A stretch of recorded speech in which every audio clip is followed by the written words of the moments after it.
Hey K-popers, and welcome back to Hallyu. Today we're talking about a truly stunning and talented boy group, that being 17. We'll start by looking at the years of really cool pre-debut activities they had, including appearing in another group's debut video, and then see how their self-produced music helped launch them to immediate success. Next, we'll talk about the astonishing heights this group kept on rising to with each new release, and finally bring it all together to answer the important question: is 17 the perfect boy group? Before we get started, I want to quickly thank Hallyu's honorary producers. If you want to show off your bias group here, share your pics in weekly videos, and join a vibrant Discord community with watch parties, custom emoji, and more, all you need to do is support Hallyu on Patreon. So 17 got their start in May of 2015, but we're actually going to rewind all the way back to 2012 to start this story.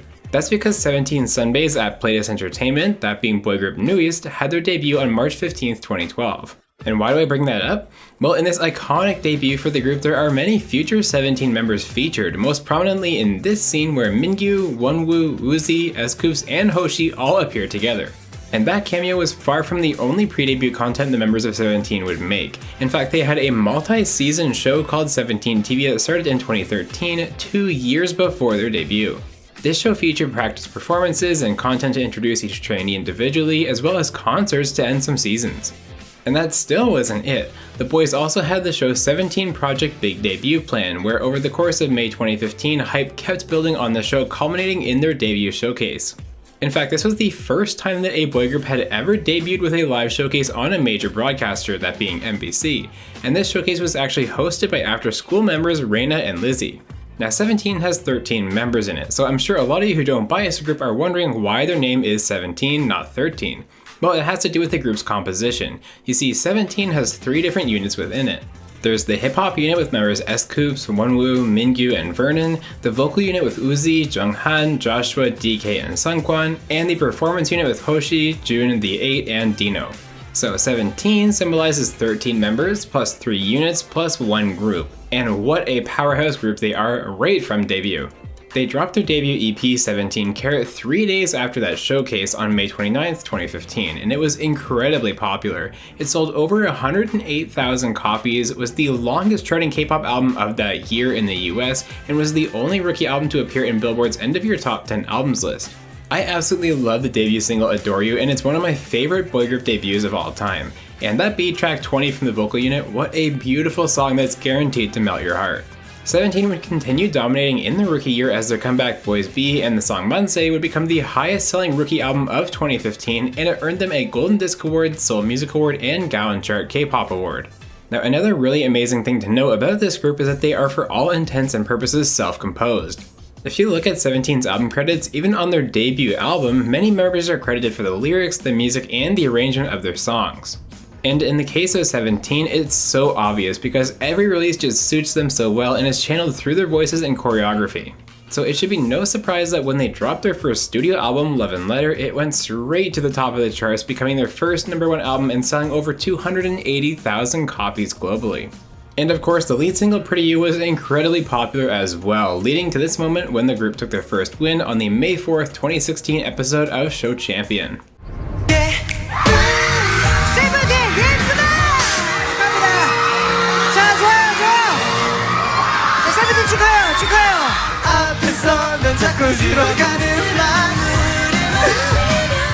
The boys did not look back at all after that, as they rounded out 2016 with a repackage for the song Very Nice, an Asian tour, and the EP Going 17.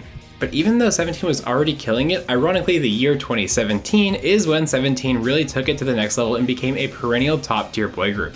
They started off with a 6-stop Japanese tour which drew in over 50,000 fans. Now keep in mind they literally had not even debuted in Japan yet with any music, they were just that popular already. And it would only go up from there as the group drops my favorite comeback, Don't Wanna Cry. This song is just unbelievable and it showcases the best of all 3 units in the group so well. Between the increased recognition and the popularity from their first world tour, sales totals just kept pushing higher, with their second studio album Teenage pulling in 460,000 in sales.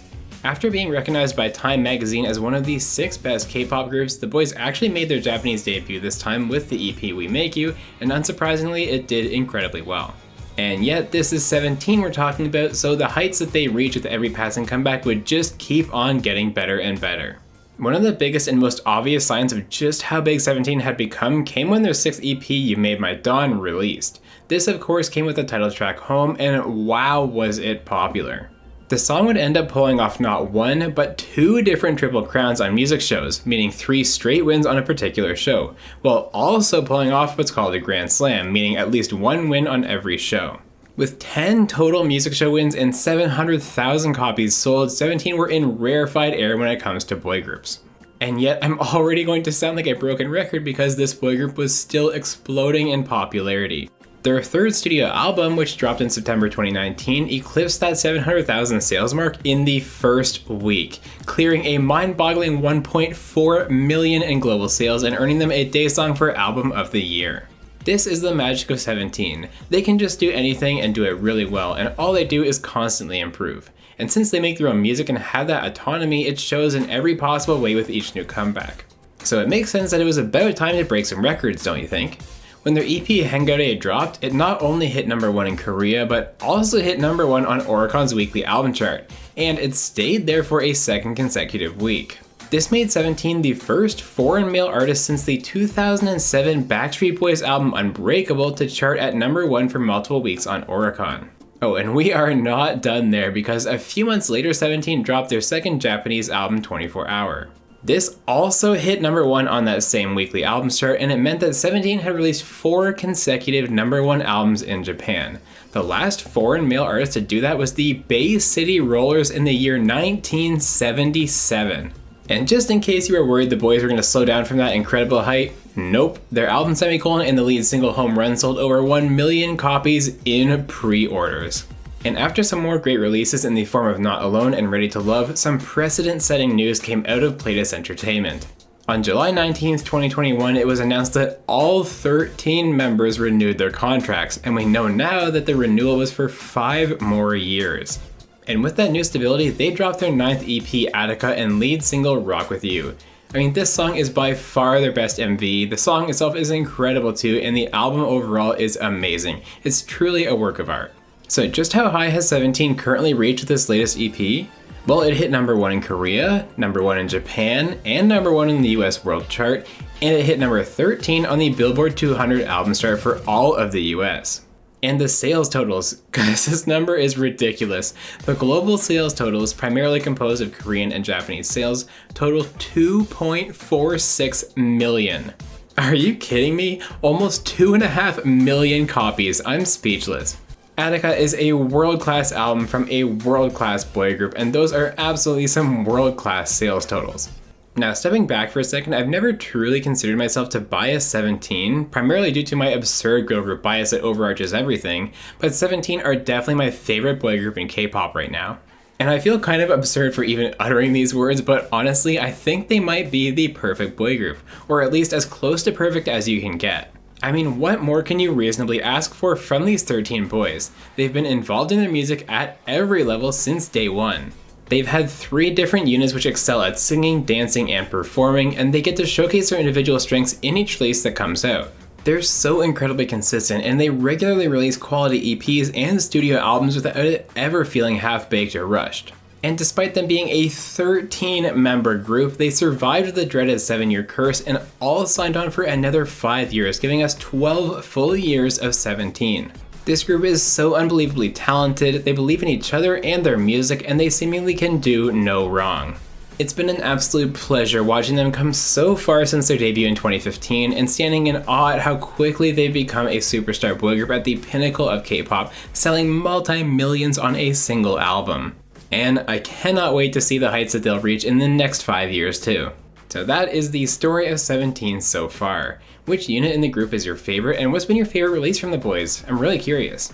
For me, like I said, it has to be the song Don't Wanna Cry, though the EP Attica is also incredible. As always, thank you so much for watching this deep dive, and if you enjoyed the video, be sure to like and subscribe so you don't miss all the great K-pop content coming your way right here at Hallyu. This has been Deep Dive number 9617.